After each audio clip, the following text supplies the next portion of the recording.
Hey, bienvenue sur la Crypto Darga. On va se faire un unbox d'un JDR Avatar Legend, donc qui avait été sur Game on Tabletop, un gros succès en termes de Kickstarter. On l'a enfin reçu, donc c'est le pack Manche ou Loutre. Donc il y a pas mal de choses déjà dedans. On voit qu'on a déjà des decks de cartes, on a des dés, pas mal de livrets. En dessous, j'ai encore un gros carton qu'on va ouvrir avec très certainement le livre de règles, hein, puisqu'il n'est pas dans les petits pochettes que j'ai devant moi. Et un rouleau. Alors c'est bien, parce que souvent vous avez des posters et ils sont genre pliés en A4 ou dans des tout petits rouleaux. Là, c'est un énorme rouleau pour les posters. Donc un gros plus au niveau de l'emballage. Ce qu'on va faire, c'est qu'on va déjà se faire simplement un unbox rapide où je vais tout étaler sur la table et après on va voir un peu plus en détail avec une seconde caméra pour essayer de vous montrer un peu tout ce qu'il y a. On va déjà commencer par ce qui fait le plus de bruit. Voilà, on a passé le moment douloureux. On a un livret très énigmatique, hein, parce que... Alors ça va être un truc qu'ils ont fait sur à peu près tout. Il faut ouvrir pour savoir ce que c'est. Légende, enfin Avatar Légende, le jeu de rôle officiel. Étant donné qu'on a commandé le jeu de rôle officiel, bah ça va, hein, on est dans les clous. Là, c'est le côté un peu énigmatique. On a 4 carnets correspondant aux éléments. Est-ce que ce sont des scénarios, des carnets de notes pour les joueurs? Bah on va voir en ouvrant. Ah, enfin quelque chose, on sait ce que c'est quand on le regarde. C'est une mini-aventure, la requête urgente, qui est donc un assez gros facile. C'est pas très gros, c'est bien. Alors, quand je dis c'est bien, quand c'est pas très gros, je pense notamment aux maîtres de jeu quand ils débutent ou même quand ils veulent faire une aventure. Avoir un livre de 400 pages à apprendre par cœur pour que les joueurs de toute façon ne fassent pas le scénario, c'est complètement débile. Donc là, ça m'a l'air suffisamment concis pour être quelque chose de très abordable. On va voir ça quand on va s'ouvrir après. On a les fiches personnages. Alors ça va, on a un bon paquet. C'est vrai que souvent on a genre 10 fiches personnages. C'est pas beaucoup, surtout on fait souvent des tables de 4 à 8 joueurs. Là on a du stock, je sais pas trop combien il y en a, mais il y en a pas mal. Parce que si je regarde là la liste que j'ai sous les yeux, bah je sais pas combien il y en a. Donc c'est des feuilles A4 qui m'ont l'air d'être en papier assez quali, on verra en l'ouvrant, et elles sont imprimées en couleur, donc c'est sympa. On a ensuite deux grosses enveloppes typées pochette à l'ancienne, et c'est ce que je vous disais justement quand vous arrivez. Ah si, c'est noté dessus, personnage non joueur et livret de personnage. Donc ça on va voir, c'est des fiches pré-tirées de personnages à jouer, et ici des fiches donc au format A4 pour les PNJ. Alors, c'est une bonne idée de faire des fiches PNJ, c'est vraiment dommage, à mon sens, il n'y a quasiment pas de jeux de rôle qui le font, c'est de faire des fiches de PNJ vierges. Et faire des fiches PNJ à 4, c'est pas le plus pratique pour un MJ, parce que quand vous êtes derrière votre écran de maître de jeu et que vous devez déployer une bibliothèque, c'est pas fou. Mais elles ont l'avantage d'être belles, et ça, c'est peut-être le principal dans l'histoire. On a un set de cartes de deck de combat. Combien il y a de cartes là-dedans? Est-ce que c'est noté? C'est pas noté. Combien il y a de cartes en tout, j'ai l'impression. Alors, ils vous disent deck de combat, mais vous allez vite vous rendre compte en lisant on va dire le descriptif, c'est que c'est pas tout à fait vrai, hein. Nous avons 9 cartes de posture de combat. Nous avons des cartes de technique, des cartes d'illustration de personnages. On est déjà plus en combat. Et 28 cartes de statut. Alors ça, c'est pas mal les cartes de statut, parce que c'est petit mémo. Donc c'est pas seulement un deck de combat, c'est un deck qui couvre un petit peu plus que le combat pour le jeu, et ça c'est sympa. On a des dés. Donc pour chaque élément et les deux métiers qui sont donc la science et les armes, un truc dans le genre. Désolé, je suis pas spécialiste, c'est marqué derrière de toute façon. Les armes et la technologie, voilà. Donc on va voir que c'est un jeu qui joue énormément simplement au D6. Et là vous en avez donc avec les couleurs et les logos de chaque faction. C'est plutôt sympathique. On a aussi un joli petit pochon pour pouvoir garder ses dés pour éviter qu'ils se perdent dans une boîte quelconque. C'est plutôt sympa avec les 4 éléments. Ça a l'air plutôt quali. On se déballera ça. Après là on va s'ouvrir le gros du morceau. Pour une fois, ça s'ouvre bien. Et là, on a du bouquin. Voilà. Ce machin, il doit peser 2 ou 3 kilos. On a en premier ce qui semble être un livre de règles, hein. Vous voyez, quand je vous dis, voilà, là, il y a de l'épaisseur, là, il y a du contenu. Alors, c'est vrai que tout ce que... la plupart des jeux que j'ai de chez Arcane Asylum sont des bons gros bouquins où il y a quasiment tout dedans. Alors, c'est bien, sauf si un joueur vous demande un détail sur une règle et vous êtes obligé de lui passer 2,4 kg de bouquins.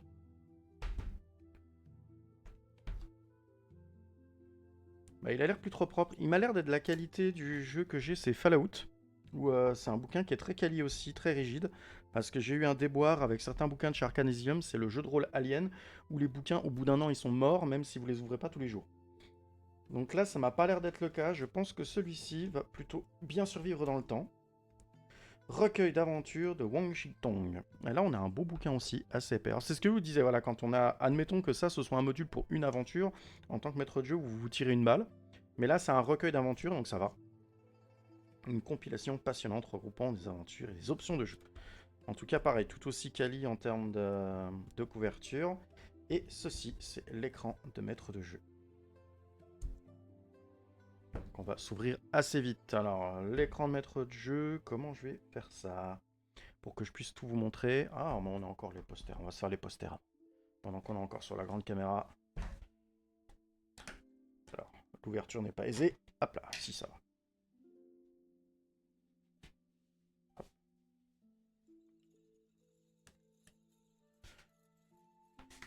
Alors, c'est des grands formats. Hein. Une carte, alors ça c'est toujours bienvenu quand vous êtes un game master éventuellement si vous faites un jeu où les joueurs ne connaissent pas forcément le monde ou surtout ils vont vous dire ouais on met combien de temps, est-ce que je peux aller de là à là, c'est très bien d'avoir une carte donc ça c'est vraiment un plus énorme pour un jeu de rôle. Vous pouvez poser ça sur la table, même si c'est pas hyper détaillé, c'est suffisant pour donner un ordre d'idée. Oui, vous vous trouvez par là et voilà, ça permet aux joueurs de se situer et aussi aux maîtres de jeu de se situer parce que des fois on peut se perdre un petit peu. Surtout quand les joueurs ont tendance à vouloir aller partout en même temps. Le poster, donc, c'est deux avatars. Je suis pas un spécialiste de l'univers, excuse me. Donc, classique et très beau, c'est la couverture par défaut du bouquin. Donc, c'est sympathique. Et ici, on a les posters complets en imprimé brillant. Alors, ils sont pas particulièrement très épais. C'est une belle qualité, mais c'est pas du papier vraiment cartonné. Mais la qualité de l'impression, je dirais qu'on se rend même un peu mal compte à la caméra de l'effet métallique qu'ont les deux posters que je vous présente. Là ici ils sont vraiment chromés quoi. On voit pas le brillant on voit pas trop brillant on va dire dans la caméra. Mais ils sont vraiment bien imprimés, très bonne qualité, très belle finition. Et le second, je vais le mettre à l'endroit. À prendre soin et à mettre au mur, voire peut-être à mettre sous vitre pour les protéger, parce que s'ils jaunissent, c'est un peu dommage. Parce qu'ils sont vraiment beaux.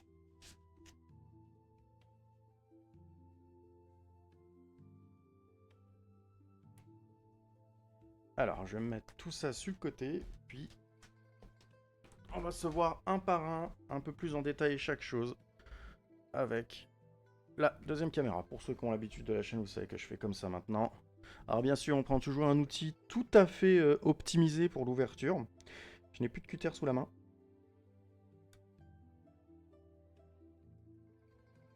Ça m'a l'air d'être un carnet à carreaux à première vue. C'est une illustration qui est au milieu. Je vois des petits traits, on va voir ce que c'est. C'est bien, il y a un petit côté surprise quand on le déballe quand même. Hop.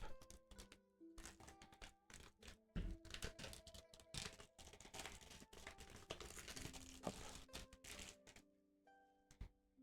Alors, surprise, surprise. Qu'est-ce que ce livre? Et c'est un carnet de notes.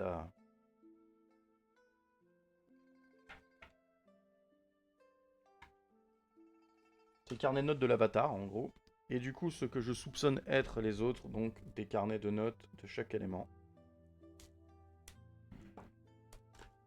Vous avez vu, la deuxième fois, j'ai un peu plus le coup avec ma pince. Donc là, on a les 4 éléments. Voilà, on va là. Et je suppose qu'on va trouver la même chose dedans. Voilà. Donc on a quelques carnets de notes pour les joueurs qui prendront des notes. Je sais pas si vous avez envie, en tant que maître de jeu, de laisser ces carnets aux joueurs. Je pense qu'ils vont plutôt être dans la collection. Vous allez prendre 4 pages un jour pour écrire dedans et c'est tout ce qu'ils vivront. Mais c'est plutôt sympa de les avoir quand même. Les carnets de notes, c'est principal en tant que maître de jeu et souvent on l'a pas à portée de main. Là, c'est bien qu'ils les aient fournis avec et puis quelque part, ça fait une petite collection.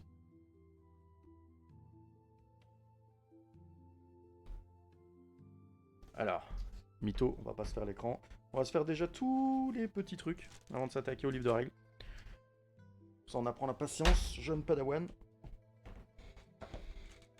Alors le petit pochon.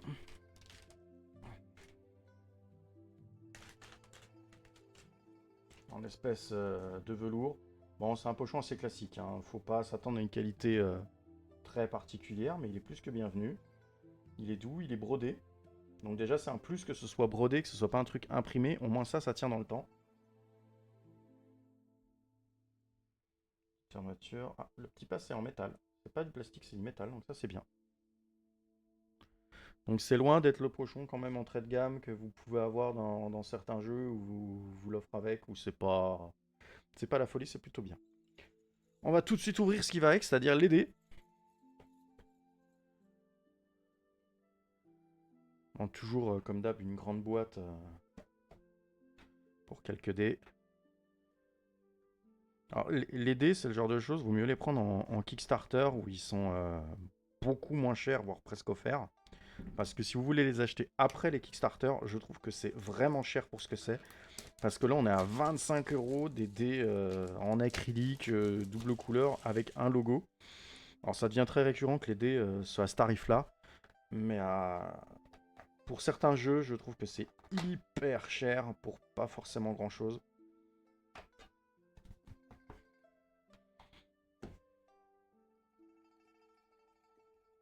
On a des chiffres très lisibles. Ils ont vraiment des belles couleurs. C'est un effet qui est très classique hein, maintenant. On trouve beaucoup de dés qui sont comme ça. Je vais pas les abîmer avec la pince, je vais faire des trous.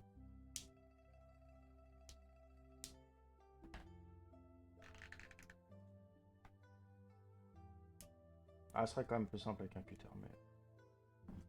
Patience, petite loutre, patience. Ah, ils sont assez lourds quand même. Ils sont pas très lourds, hein, mais je me serais attendu. J'ai des dés qui sont beaucoup plus légers. Donc ils ont quand même une sensation assez quali. Bon, j'ai déjà fait un 6. Je vais faire un 4, c'est bon, à peu près stat. J'essaie de les lancer par couleur. On le verra. On voit qu'ils roulent quand même bien. Hein. On est là.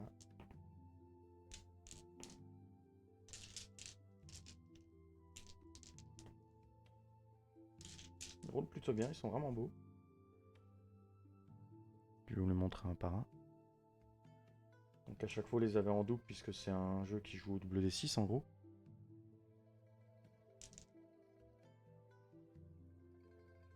C'est bien, c'est que les logos ils font quasiment toute la face du dé. C'est bien, c'est que la seule face voilà, que je vais montrer, c'est celle que je trouve pas.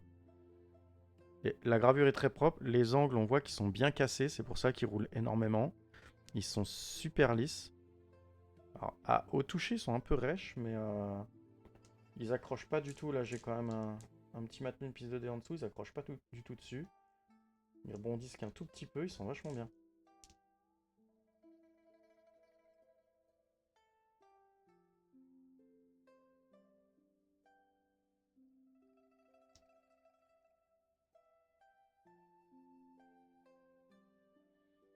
Le verre est pas mal réussi en plus.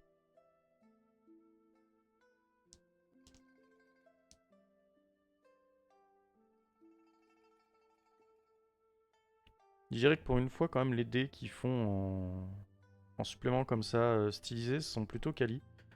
Tu vois, j'ai des dés sur Alien, ils sont vraiment pourraves, par exemple. C'est pour ça que j'ai pas acheté ceux pour, par exemple, Fallout. Mais là, ils sont plutôt sympas. C'est plutôt quelque chose à avoir. Alors, on va vite les mettre dans leur pochon. Hop. Ça, on les range et on les perd pas. Hop. Et voilà. Bon, vous pouvez en acheter 4-5 packs, ça loge dedans.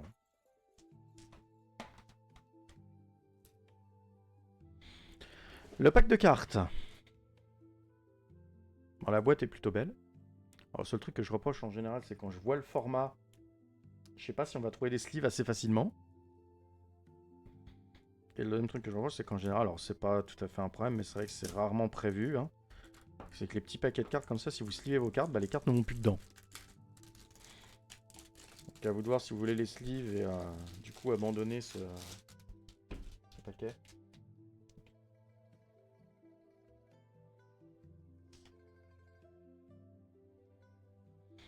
Hop.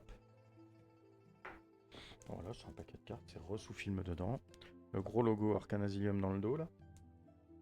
J'espère qu'ils n'ont pas mis ça sur les cartes classiques du jeu, genre tu mélanges ton deck avec le gros logo Arcanasilium. Ce serait un peu moche.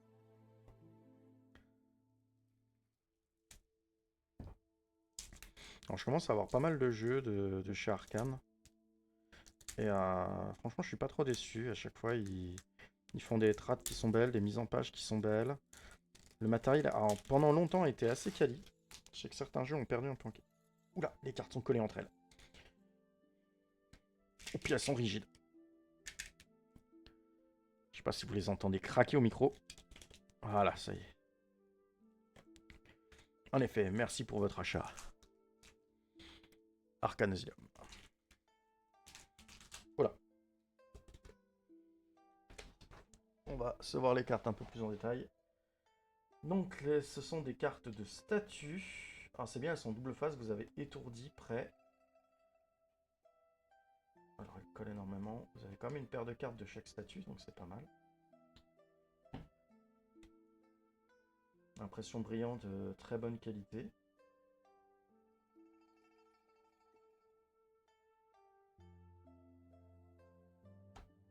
Alors les cartes d'état comme ça c'est vachement utile, hein. C'est pas du gadget je dirais. C'est super intéressant de les avoir. Parce qu'il faut que les joueurs se rappellent de leur état, il faut que le maître de jeu se rappelle de l'état des joueurs et de ses propres PNJ. Parce que tous vos combats vont se dérouler en jouant vos PNJ comme les joueurs quasiment. Donc c'est hyper important de bien suivre. Et c'est plutôt cool. 1, 2, 3, 4, 5, 6, 7. Ouais, 7 du même état, donc c'est plutôt propre quoi. Pas de soucis d'impression en plus pour le moment, donc impeccable. Alors, chaque carte est illustrée.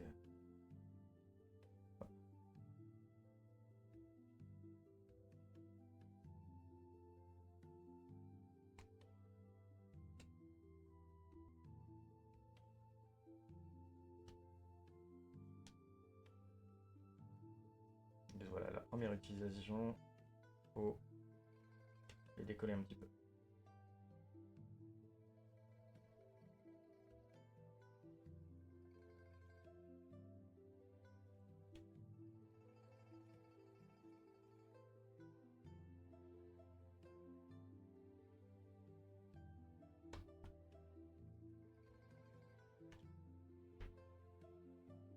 Ça, c'est des carnets.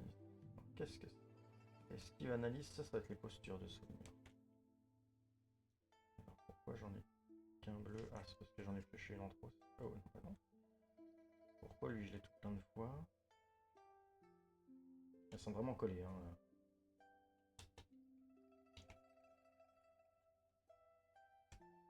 A priori, elle serait par 3. On va vérifier mes dires.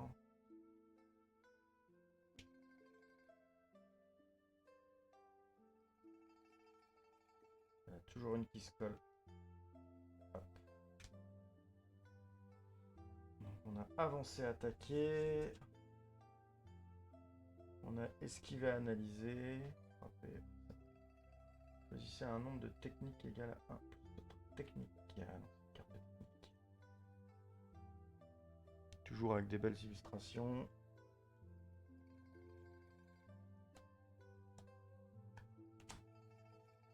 Pourquoi elle sort toute seule? Je l'ai mélangée peut-être? Ouais, j'ai dû la mélanger. Ou alors, je sais pas. Non, non, je crois que le mec à la fin il est defug. J'ai dit. Et au début, le gars il est ouais, je vais les mettre par 3, ça va être cool. Le gars pour son unboxing va pencher. Puis après, il s'est dit non, je vais l'emmerder. Esquive et analyse. Alors, esquive et analyse, je crois que je l'ai dedans. Esquive et analyse. Donc, vous avez des cartes par élément, c'est ça peut-être? Pas spécialement, j'ai que bleu et rouge.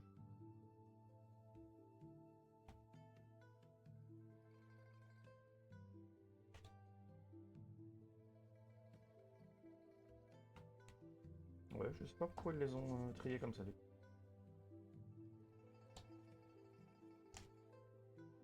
Faut pas casser comme ça. Défendre. Prendre un revers. C'est bien remarqué que vous avez dû prendre un revers avec plusieurs. Peut-être qu'ils veulent séparer, ils veulent séparer PNJ, PJ ou gentil méchant durant les combats. Je sais pas ce qu'ils veulent en faire. Alors peut-être que dans le livre de règles, ils ont un conseil sur la répartition, parce qu'on voit que c'est pas du tout égal comme ça. Alors j'ai pas fait gaffe si je les ai toutes bien cadrées quand je les ai montrées tout à l'heure. c'est bien, c'est que, bon, outre l'illustration qui est sympa, il y a quand même un petit texte qui est suffisant pour comprendre ce à quoi sert la carte.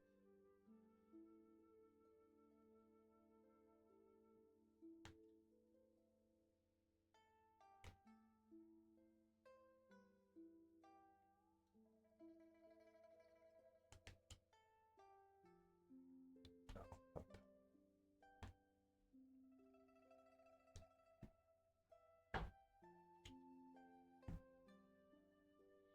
On va les remettre dans la boîte, puisque j'ai enlevé une carte, elle pêche forcément dedans.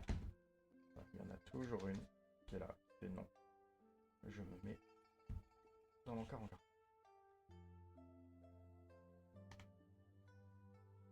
Et voilà pour le deck, donc de deck de combat. On a vu qu'on a un tout petit peu plus que combat, mais c'est vraiment sympathique. Bon, le nerf de la guerre, une des choses qui intéresse quasiment le plus le MJ, c'est son écran de maître de jeu. La chose que le maître de jeu déballe à chaque session.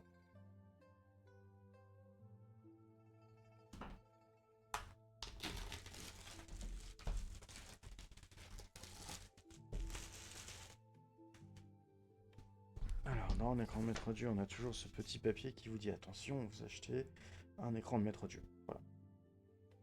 3 à 6 joueurs, durée 2 à 4 heures. Alors, ça, c'est des mythos, 2 à 4 heures.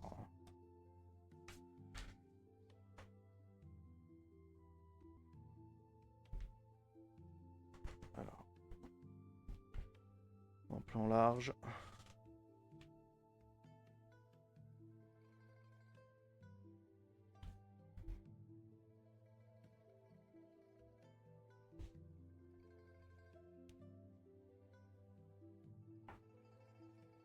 Je vais essayer de vous le faire passer à la caméra. C'est pas tout à fait facile là parce que vous voyez bon là, vous pouvez voir qu'il est pas pixelisé.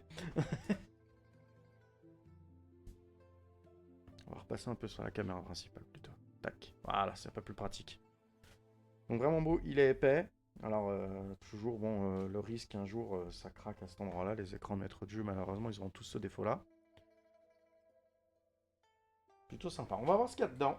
Est-ce que, comme ça, sans trop connaître les règles du jeu, je vais le trouver intéressant. PNJ, type et caractéristiques. Légendaire. C'est pas mal d'avoir un profil comme ça pour les gardes, si c'est un capitaine. Alors ça c'est déjà bien. C'est vraiment pratique. Les équilibres, le nombre de techniques qu'ils peuvent gérer, pack de techniques. Si vous concevez un PNJ rapidement avec un entraînement particulier, ajoutez une technique de chaque colonne qui s'applique pour un groupe. Pour un groupe, utilisez l'une des 2 techniques du groupe recommandées pour cet entraînement. Ah, c'est pareil, c'est que si vous prenez 2 cours avec un PNJ non prévu, là on a de quoi le créer en fait. Et on a des noms, c'est plutôt sympa. C'est dommage qu'il n'y ait pas plus de noms peut-être. Non, il y a les types et après pour les légendaires, il y a le nom des légendaires. Donc c'est pas plus mal. Idées pour ralentir. Ah, des idées de combat pour que le maître de jeu ne soit pas pris au dépourvu. Liste de noms, voilà, on a une liste de noms ici. Ça c'est très très pratique. Donc ils ont mis ce que je reprochais ici qui est pas assez de noms, ils l'ont mis juste là, donc c'est plutôt un bon point. Forme de maîtrise, spécialité de l'eau, la guérison, plutôt sympa. Un petit groupe dans un 5 peut avoir une fiche, un seul PN. Quelques principes d'équilibre, quelques désirs, accumuler richesse. Ok. Déclencheur des manœuvres, évaluer la situation, caractéristiques créativité, effectuer une action à l'aide d'un compagnon, ça se base sur rien. Duper un PNJ, c'est de la créativité. C'est pas mal du coup. Manœuvre, agir en respectant ses principes. Alors c'est un écran de maître de jeu qui est très chargé. On voit que c'est pas aéré, il n'y a pas un dessin sur l'écran. Il est blindé. Ils ont mis tout ce qu'il fallait, je pense. Principe des livres de base, audacieux, loyauté, assurance. Éliminer des états, c'est pas mal. Éliminer la fatigue. Question de progression. Avez-vous appris une information préoccupante ou enthousiaste à la fin de chaque séance de jeu? Chaque joueur répond aux questions suivantes. Ah, c'est pas mal. Peut-être sympa. Bon, sur l'écran de maître de jeu, ça c'est peut-être pas le plus capital, mais... Question de progression unique. Avez-vous exprimé votre vulnérabilité en admettant que vous aviez tort? D'accord, donc c'est tout sur les principes, donc ça peut toujours être utile sur cette partie-là. Passe d'armes, étape de passe d'armes. J'ai choisi une approche pour chaque PNJ, chaque PJ engagé dans le passe d'armes. Donc ça, c'est les étapes. Après les passes d'armes. Donc c'est pas mal. Ça. Alors ça, c'est un truc... C'est pas forcément utile pour celui qui va masteriser souvent. Mais quand vous revenez sur un jeu que ça fait quelques temps, c'est vachement bien d'avoir ces étapes-là. Comment je gère mon combat. Surtout que les combats sont peut-être pas forcément à Avatar le nerf de la guerre. C'est pas forcément ce que vous allez faire 3 fois par session.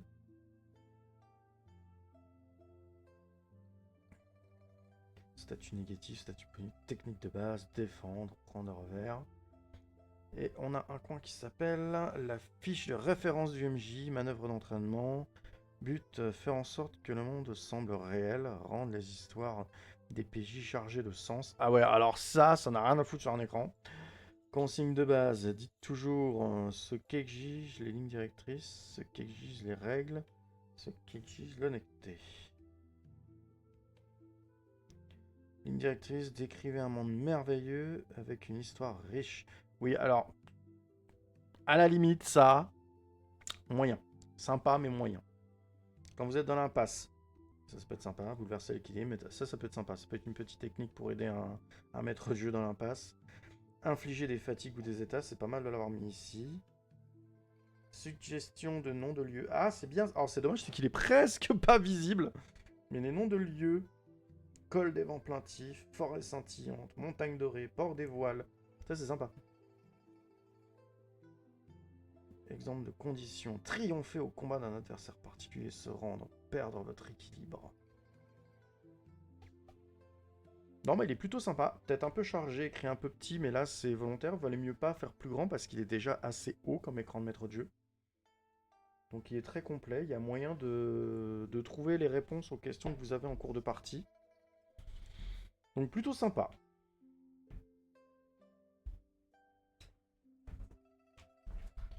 On va pas s'attaquer le livre là d'abord, parce qu'il y aurait le livre de règles à faire avant.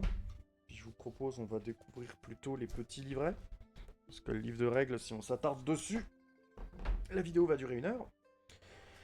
Personnages non joueurs, je vais plutôt vous proposer de découvrir avant les livrets de personnages, donc les personnages pré-tirés. Certains MJ les utilisent pas du tout, d'autres utilisent que ça. Pour les initiations, c'est vrai que c'est pratique d'avoir ce genre de livret. L'ancienne, l'ancien. Oh, la plupart des fiches vont donc toutes, quasiment, un petit livret comme ça. Bon, il faut déjà un petit temps de lecture. Par contre, bon, ce qui est sympa, c'est que vous avez un petit peu tout en ordre d'idée quand vous proposez un personnage pré-tiré.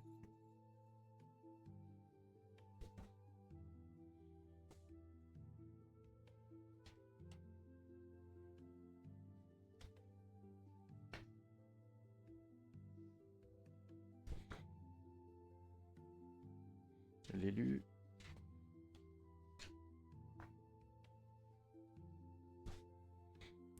Alors, je fais un passage rapide, si jamais vous voulez les lire, on va pas prendre le temps, parce que je pense que si on en lit un, c'est fini.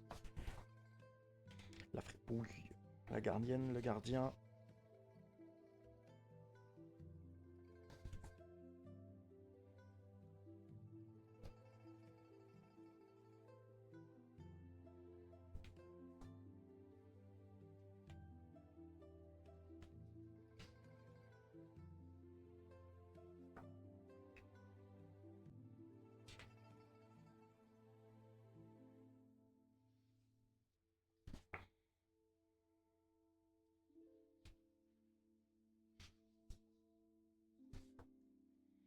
Je prends le temps de tous vous les montrer quand même, hein, parce que même si là je vous laisse pas le temps de lire, au pire vous faites pause et vous espérez que vous avez une bonne qualité de caméra, enfin que j'ai une bonne qualité de caméra pour que vous puissiez les lire.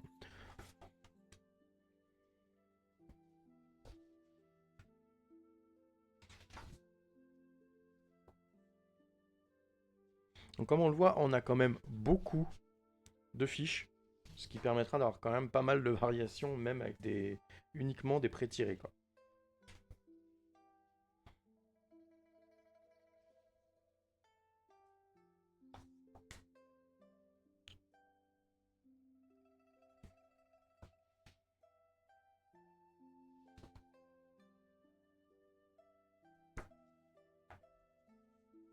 Alors j'aime beaucoup l'idée qu'ils aient mis ces grosses enveloppes là pour les ranger, parce que vous avez souvent des, euh, des fiches pré-tirées, quelques petites cartes à montrer à vos joueurs. Et en gros, faut que vous alliez acheter un trieur ou des pochettes pour pouvoir les ranger. Donc c'est plutôt sympa. En plus, si vous posez ça sur la table, ça fait de la déco, j'ai envie de dire. Donc c'est plutôt bien vu. La pochette est de qualité. Les feuillets pour les fiches de personnages sont quand même qualitatifs en termes d'impression. Le papier est pas hyper épais, mais c'est très loin d'être un papier bas de gamme. C'est ce qu'il faut, on va dire.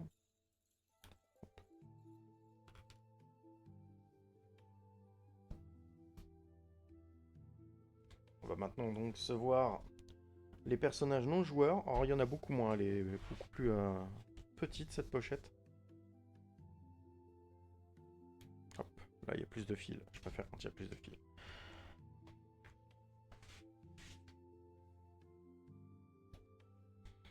Kyoshi. Alors là les PNJ sont sur un format A4. Alors c'est bien, c'est enfin c'est bien. On a une belle grosse illustration, c'est-à-dire que si vous le montrez aux joueurs, vous faites bah tenez, voilà, vous voyez cette personne, ça c'est plutôt pas mal. Par contre, c'est ce que je disais un peu en début de vidéo, c'est que si jamais vous avez 4 PNJ, il va falloir mettre 4 feuilles à 4 devant vous pour les gérer. Ça aurait peut-être été stratégique de les mettre en format A5. Roku.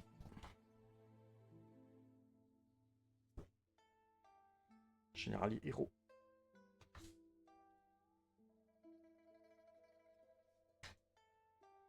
Ang, des fois que vous savez, je sais pas qui c'est, une illustration au cas où. Des fois que vous le reconnaissiez pas.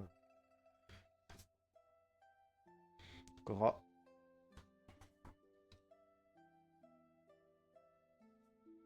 Et là, on arrive aux personnages qui ont un double face et seulement une petite illustration. Donc, à la limite, je préfère ça parce qu'il y a plus d'infos. Au moins, les deux côtés de la feuille sont utiles pour le maître de jeu, même si ça vous force à les retourner. C'est moins visuel de montrer ça à ses joueurs, mais plutôt sympa.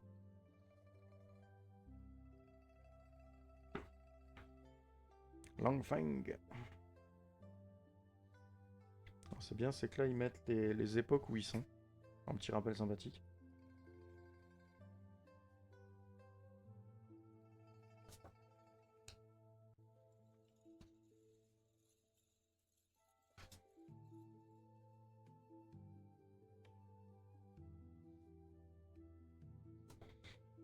Bon, c'est quasiment tous des personnages connus et reconnus de l'univers qu'on a là. Donc ce sera dur d'utiliser ces fiches PNJ en mode vous rencontrez quelqu'un de random dans un village tout pourrave qui vous vend des choux. Tenez, bah non, vous tombez pas sur Hank qui vend des choux. Quoi. C'est peut-être le côté. Ce que je reproche beaucoup. Alors j'ai un kit comme ça de cartes qui me permet d'avoir des PNJ. Et je trouve que c'est super intéressant. Et c'est quelque part un petit peu dommage parce que si vous êtes là en tant que maître de jeu, c'est votre première partie et tout. Ils vont vouloir absolument aller questionner quelqu'un que vous n'avez pas prévu. Vous n'avez pas des fiches un peu préfaites qui vous permettraient d'avoir un petit PNJ sous la main. Mais comme dit, bah il n'y a pas beaucoup de jeux de rôle qui proposent ça. Et une fois qu'on y a goûté, bah c'est vrai que ça manque un petit peu. C'est un petit travail à faire, vous, en tant que maître de jeu. Vous créez des petites fiches personnages rapides avec des noms, une légère histoire, on va dire plutôt un tempérament qu'il pourra avoir. Vous les mettez sur l'équivalent de format A5 et vous créez genre 3 marchands, un libraire, un truc comme ça. 5 gardes, on va dire. Et comme ça, quand il les interroge, pas vous prenez une carte et vous dites, bah vous tombez sur ce garde, il a tel tempérament, vous sentez tout de suite, lui il est un peu ronchon, il a une cicatrice. Ça vous permet d'avoir tout de suite un PNJ qui a l'air d'être prévu dans votre histoire. De 1, c'est du mytho, mais voilà. Et c'est sympathique parce que vous n'êtes pas obligé de créer instantanément alors que vous avez déjà what 1000 trucs en tête et que vous essayez de rattraper aussi les conneries de vos joueurs. Parce que c'est pas parce qu'on est Avatar qu'ils vont pas faire des conneries.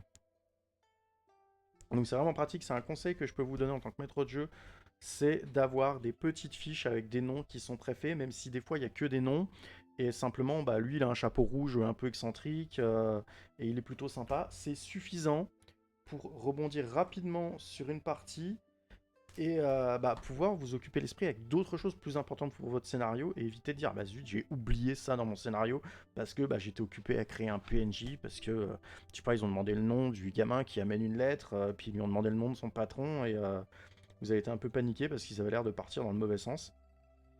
Après l'art de les remettre dans le bon sens c'est autre chose. Bon les fiches est-ce que je les ouvre? C'est des fiches personnages.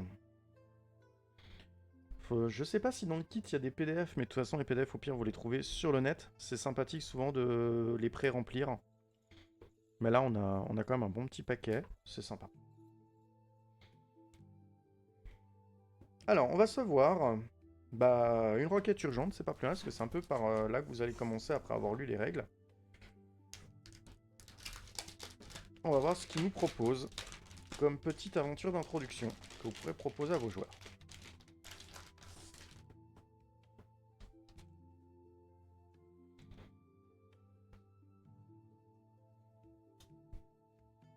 Ok. Alors déjà là, ouais, ok. Mhm. Ouais. C'est pas mal, hein, c'est 2 fois la même page. Alors vous en avez une qui est en cartonné et une en pas cartonné. Il y a quand même une nuance, faut pas déconner. Bon, les crédits, comment utiliser cette aventure. Bon, il y a toujours un petit truc de comment ça se passe, le résumé. On voit qu'on a pas mal de lectures à faire quand même. On a quelques... Alors, les images comme ça, c'est très important dans le livret. Parce que quand vous décrivez une aventure, vous avez besoin d'avoir l'image pour pouvoir la décrire aux joueurs et éventuellement de la montrer aux joueurs. Intro, personnage important. Bon, je dirais à première vue que ça se lit plutôt bien parce que là, vous voyez, alors clairement, voilà, c'est ce que je disais un peu. Quand vous faites des fiches PNJ, ça, un petit A5, le nom, qu'est-ce qu'il fait, ses principes, et voilà, c'est fini. Et là, c'est dedans, c'est bien. C'est plutôt bien présenté en plus, les lieux importants, donc c'est bien de les avoir regroupés, parce que les joueurs le font jamais dans le bon sens. Personnage, illustration qui va bien. Les techniques, et ici c'est fini. Donc on voit, c'est un petit carnet, il n'est pas très grand, c'est suffisant, il n'en faut pas plus pour démarrer en vrai. Donc c'est bien, c'est que quand vous avez fini de lire, vous n'avez pas forcément oublié le départ, et ça c'est un gros plus. Et vous avez ici des fiches personnages. Alors je ne saurais pas vous dire que si c'est les fiches que les joueurs vont incarner, c'est possible. Je dirais que vu... Ça ressemble aux fiches des PNJ. C'est une aventure qui se passe à l'ère de Roku.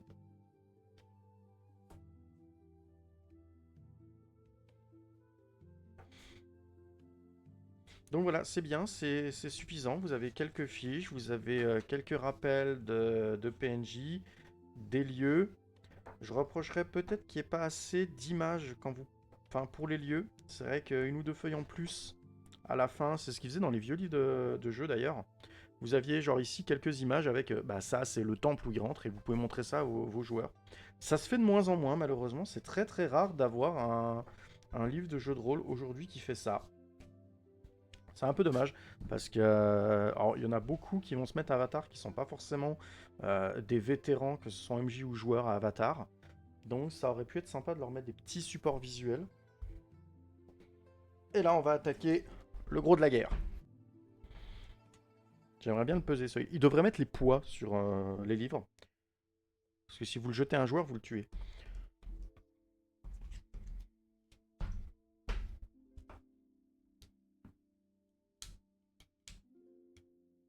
On ouvre ça avec délicatesse et toujours avec un outil de précision fait pour, étudié et designé par des ingénieurs, c'est-à-dire une pince à dégrapper des maquettes.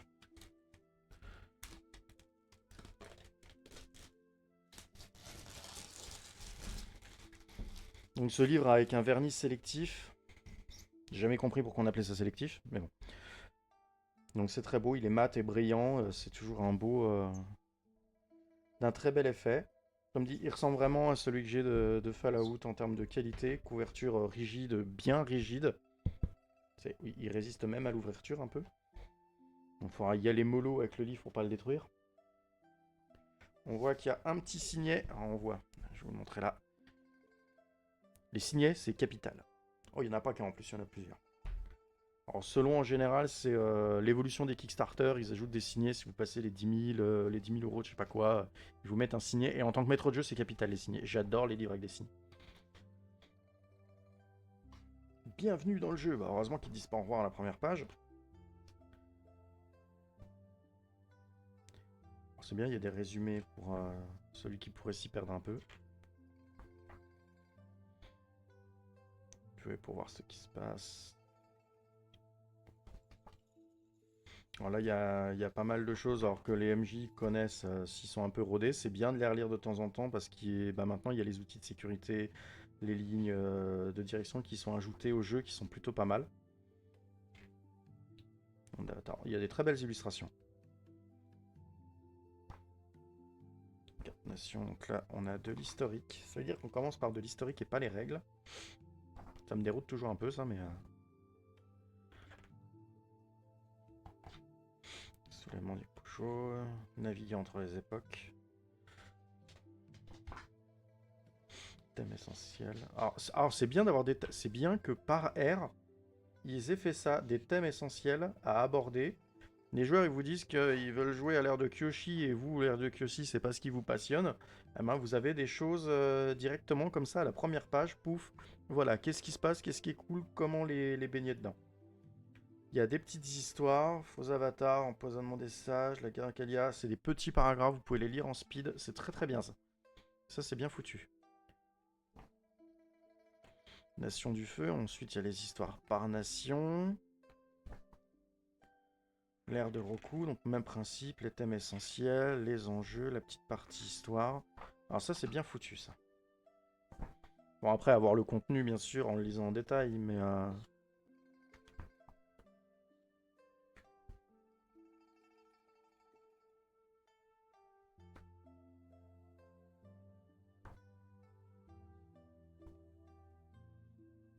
Bon, je vais essayer de pas faire toutes les pages une par une, je voudrais trouver les règles. Les règles ont l'air assez simples. Il y a surtout ce système de balance, de notion d'équilibre qui va être différent par rapport aux autres jeux de rôle en gros. Hop, petit signet. Il y en a deux. Les deux sont bleus. Dommage, ils auraient pu mettre un rouge, un bleu. Un par élément, ça aurait été sympa. Ah, les bases du jeu, donc on arrive... Oh, on a peut-être fait un quart du bouquin, on arrive aux règles. Amorcer les scènes, les conversations. Chapitre 3. Des exemples. C'est bien qu'ils mettent des exemples. Alors les exemples, c'est vrai que je préfère quand ils sont écrits en italique, on les voit tout de suite. J'espère juste qu'ils font pas comme certains jeux, c'est-à-dire que les règles sont dans les exemples. Ça, c'est ignoble quand ça arrive. Alors là, on voit qu'on a du paragraphe, on a de la lecture. Là, ça commence à devenir lourd. Après, les règles d'un jeu, c'est très rare de réussir à les écrire de manière légère. Les principes. Commencer une partie. Donc, en gros, là, on a toutes les bases de règles, ça va. C'est... Toute la partie règles, ça prend pas beaucoup de pages, donc c'est pas si lourd que ça. Création de personnages. Alors c'est bien que la création de personnages soit bien délimitée dans un livre de règles. J'espère qu'ils ont été très précis sur la façon de créer un personnage, parce que selon les jeux, ça peut être très très compliqué. Donc n'hésitez pas à démarrer en tant que maître de jeu si vous démarrez votre première session. Utilisez plutôt les fiches préfaites. Alors si vous voulez qu'ils donnent d'autres noms aux personnages, tout ça, et que vous voulez représenter une fiche remplie, n'hésitez pas quand même à la copier au maximum, parce que ça peut donner mal au crâne très rapidement, la création de personnages. Des exemples de noms, c'est pas mal. Il n'y en a pas beaucoup, mais c'est bien que ce soit là. Entraînement, style de combat. Les origines, décaler les signets. Manœuvre de base. Donc ouais, il n'y avait pas que les premiers trucs en termes de règles. On arrive sur les manœuvres. Intimider.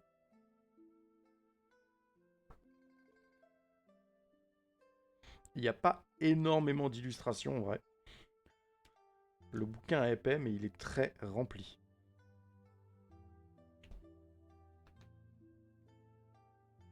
Voilà, vous avez donc les fiches perso pré-tirées qui sont dans le bouquin. Donc du coup, vous perdez pas mal de pages qui vous servent pas à grand chose. Voilà. Progression, comment monter en niveau, quoi. Alors c'est bien, c'est qu'ils ont quand même du coup délimité le système de progression, de la création de perso, des règles de base et des manœuvres. Ce qui fait qu'en termes de... pour pouvoir retrouver une information en termes de règles, ça va certainement être plus intéressant et plus simple. Parce qu'il n'y a rien de pire que les jeux où vous parcourez 200 pages et vous savez toujours pas où vous êtes. Et bien sûr, le lexique et l'annexe, c'est ce qui va être capital pour se retrouver dans un livre. Fort heureusement, vous avez 2 signés. Technique d'armes. Ah, c'est bien, il y a toutes les techniques qui sont là. Plutôt bien trié. Annexe de technique, c'est bien ça. C'est très bien d'avoir fait ça. PNJ mineur. Ah, là, il y a plein de PNJ. Ça, c'est très bien. Vous avez des profils de petits PNJ. Ça, c'est cool. Donc là, on a les PNJ connus.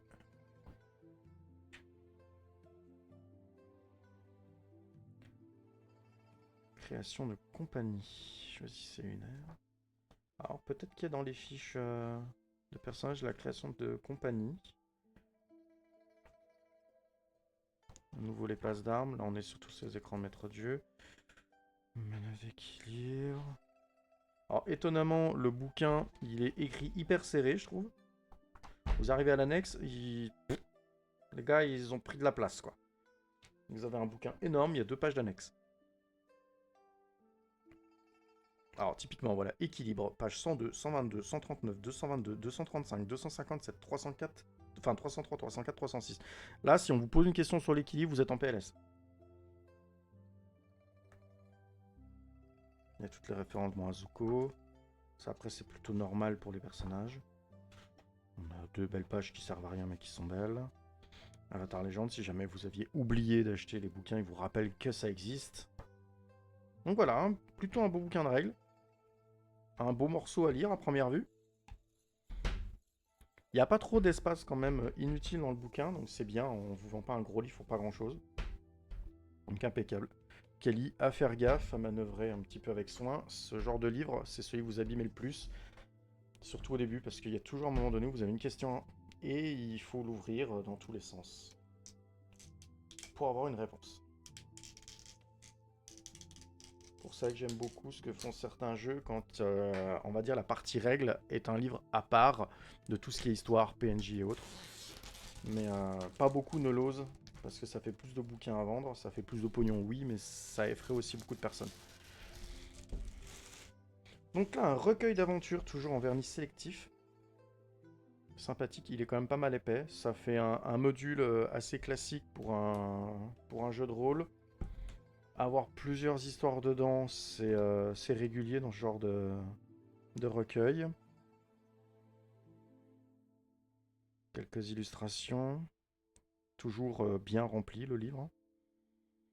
Granger. Donc là, les fiches PNJ des histoires, on les a. Donc c'est pas mal. Ça évite au maître jeu d'ouvrir le bouquin. Donc ça, c'est un plus.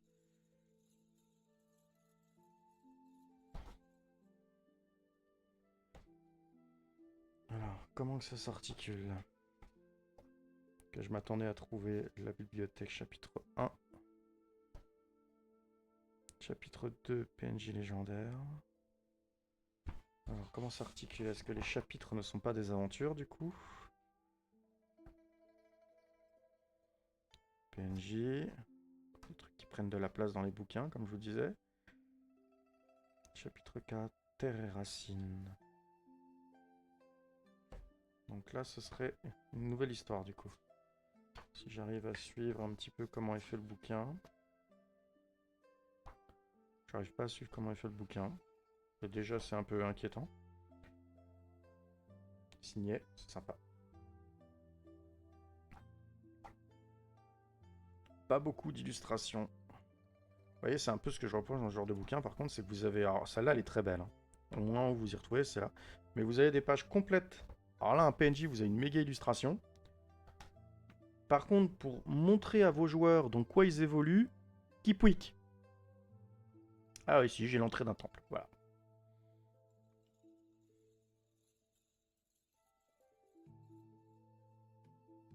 Pareil, un des trucs qui me choque un peu en tant que maître de jeu habitué au battle map, c'est à pas de carte. Alors là, des pages de PNJ qui sont complètes, c'est très bien. Vous n'avez pas une page qui est sacrifiée pour l'image et un peu pour l'historique, là c'est pas mal.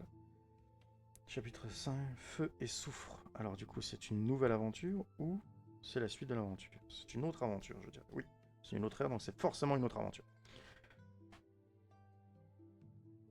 Là, ça va, on a un peu plus d'images, j'ai l'impression. Ils sont un peu plus motivés pour la Nation du Feu, on dirait. Personnage. Ok, une autre aventure.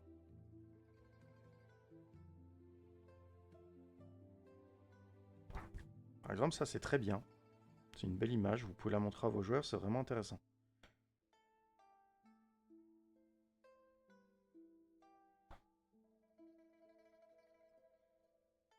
Bon, en fait, ils ont juste pas trop mis d'images dans la première histoire, juste pour me faire râler, en fait. Parce que là, ça va, ils en ont mis. Bon, encore une fois, il n'y a pas trop de cartes. Alors, c'est vrai qu'Avatar, enfin, c'est pas un jeu qui se destine au combat, mais le combat est plutôt bien fait, parce qu'il y a toute cette notion de geste, de posture, de qu'est-ce que tu fais et pourquoi. Et du coup, ça me fait bizarre de pas avoir des cartes, en fait. Je sais pas, on n'a pas un petit plan de bateau de la Nation du Feu, où vous risquez forcément d'aller vouloir le couler. Flèche enflammée, on a encore quelques techniques, a priori, là. Est-ce que ce sont des techniques en plus par rapport au livre de règles? Parce qu'en fait, ce module peut être considéré comme une extension.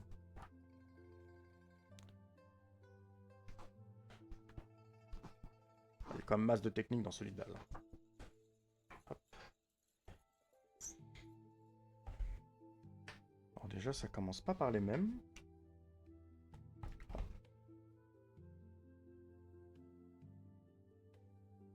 Je dirais que c'est des techniques en plus, du coup.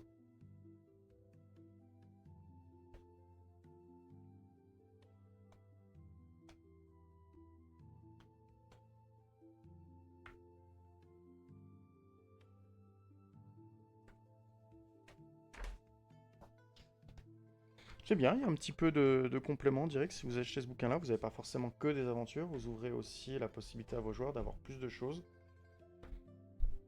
En espérant que l'équilibrage soit bien entre les bouquins.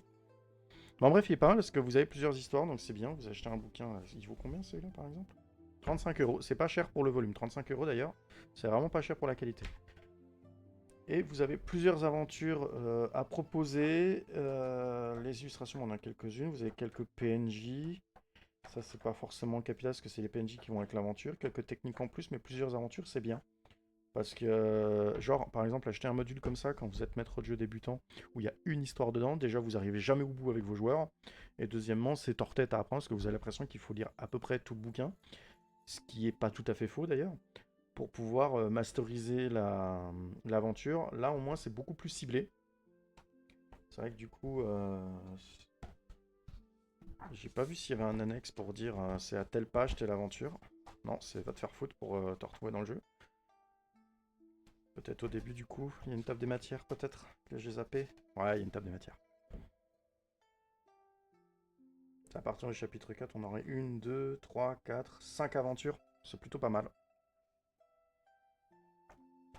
Et je crois qu'on est arrivé à la fin de cet unbox d'Avatar. Donc on va pouvoir regarder pour le masteriser bientôt.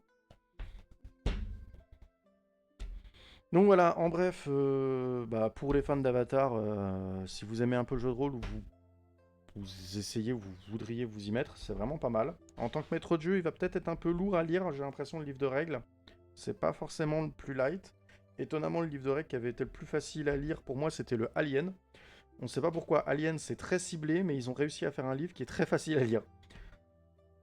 Mais il n'est pas énormément compliqué de ce que j'ai vu en termes de règles, donc à appréhender, c'est pas forcément difficile. En termes de conseils, si vous êtes Game Master débutant, n'hésitez pas à regarder les vidéos sur le net de personnes qui masterisent et qui jouent, en espérant qu'ils ne fassent pas d'erreur de règles, mais après, ça, on en fera toujours à un moment donné, pour pouvoir vous donner une idée déjà du principe du jeu, comment il fonctionne, et ensuite lisez les règles. Parce que si vous lisez les règles sans avoir une notion du jeu ou une notion du jeu de rôle, c'est souvent tordu. C'est souvent tordu à lire, faut le dire directement, parce que si vous vous jetez là-dedans sans savoir ce que c'est un jeu de rôle, comment ça se déroule, en général, vous allez canner. Donc autant regarder une petite vidéo sur le net, soit d'explication de règles, soit de joueurs. Idéalement, je vous dirais bien plutôt de regarder où vous avez quelqu'un qui joue, parce que c'est beaucoup plus parlant. Et après, n'hésitez pas à approfondir les règles, à bien les lire. J'insiste énormément sur le wording, c'est souvent ce qui va vous sauver d'une situation, vous dire est-ce que c'est vrai, est-ce que c'est autorisé ou pas, à vous de choisir de toute façon en tant que maître de jeu, comme d'habitude. Donc voilà, si vous avez aimé la vidéo, n'hésitez pas à liker, partager la vidéo, commenter, vous abonner, tout le tralalalala, et je vous dis à la prochaine sur la chaîne.